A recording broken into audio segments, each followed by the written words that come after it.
Decoded.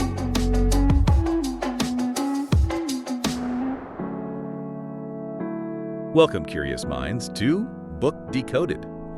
Today we're getting into a really fascinating book, Paul Sheard's The Power of Money. Yeah. We always hear money makes the world go round, but how it actually works, where it comes from, it can feel, well, pretty confusing, almost like a magic trick sometimes.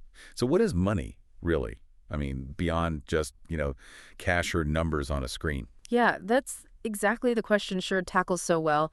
Klaus Schwab from the World Economic Forum actually praised the book for revealing how money creation is this kind of public-private partnership. It cuts through a lot of the jargon, which is great. So our plan today is basically to unpack what money really is, how it gets created, and honestly, the surprising amount of power it holds. Okay, let's start right there. The fundamentals.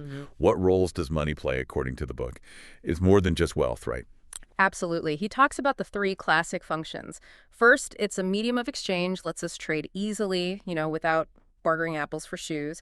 Second, it's a unit of account, like dollars or euros. It gives us that common measuring stick to value things, from coffee to cars. And third, it's a store of value, something you can hold on to today and hopefully use tomorrow. Makes sense. But then Sheard introduces this idea of money as debt, which sounds kind of weird. It does sound counterintuitive at first, but think about it. That banknote in your wallet, it's technically a liability of the central bank, like an IOU they issue but never have to actually pay back in some other form of money.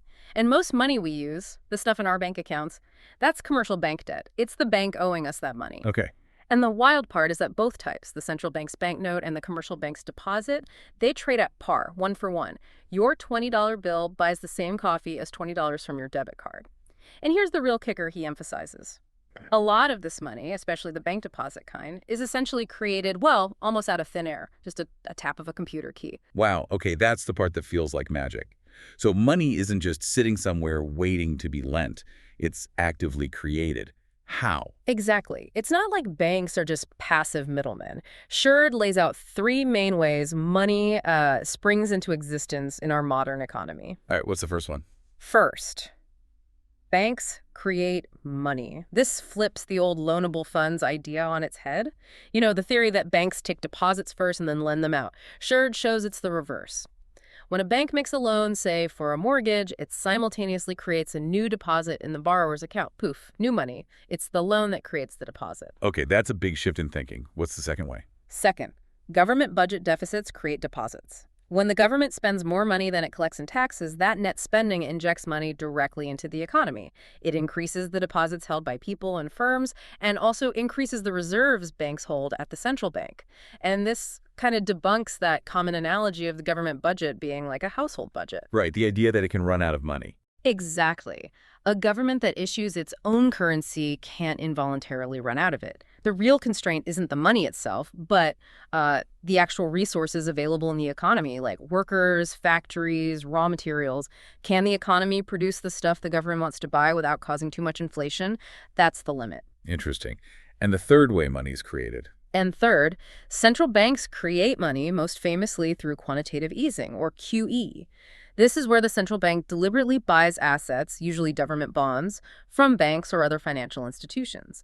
When it buys those bonds, it pays for them by crediting the seller's bank with brand new reserves that's central bank money. So it's not quite printing money for the public then? Not directly, no.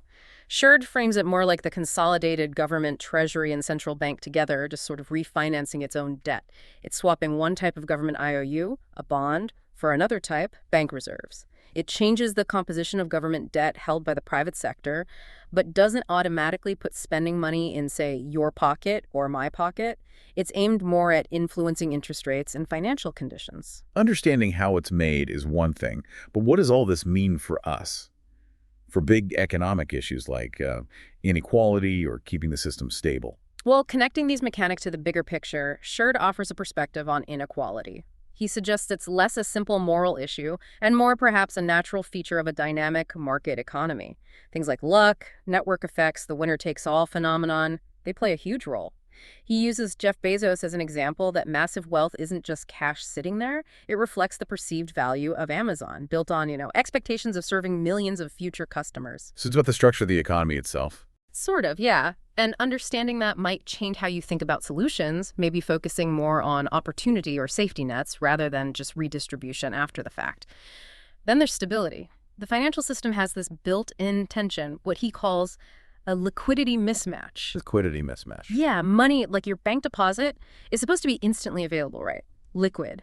But the things banks invest in loans for houses, businesses, those are illiquid. You can't just sell a mortgage instantly for full cash value.